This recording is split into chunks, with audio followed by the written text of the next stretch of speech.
सुप्रभात बच्चों। आज हम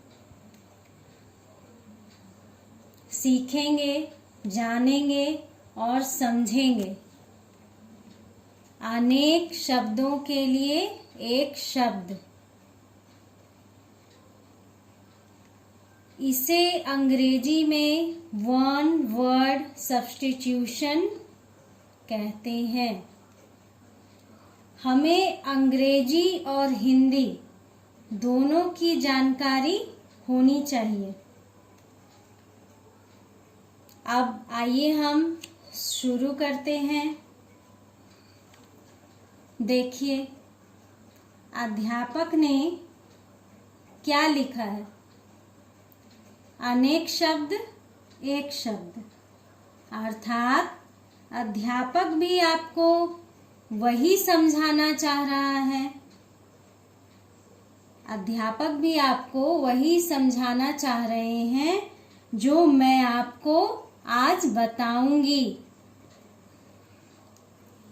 जैसे जो पढ़ाता है अध्यापक, अनेक शब्द जो पढ़ाता है, ये क्या हुआ? अनेक शब्द। और अध्यापक क्या हुआ? एक शब्द। ठीक है।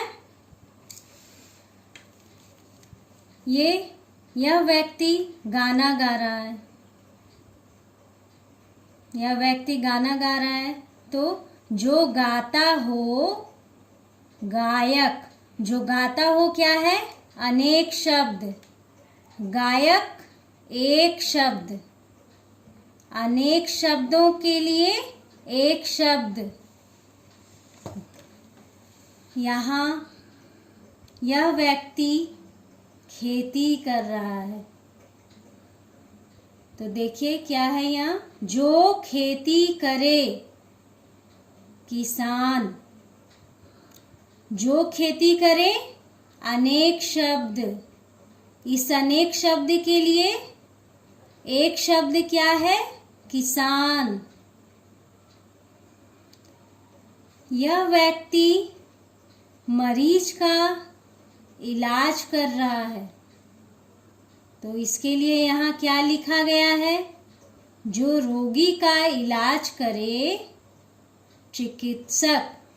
जो रोगी का इलाज करे, अनेक शब्द। अनेक शब्दों के लिए एक शब्द क्या बना? चिकित्सक। इसलिए कहा गया है, देखिए, भाषा को सरल और स्पष्ट बनाने के लिए, यानी सरल, इजी, ऐसी भाषा जिसको आप जल्दी समझ सके और अच्छी तरह से समझ सके। भाषा को सरल और स्पष्ट बनाने के लिए अनेक शब्दों के लिए एक शब्द का प्रयोग किया जाता है। अर्थात भाषा ऐसी होनी चाहिए जो सरल हो और आसानी से दूसरों को समझ में आ सके।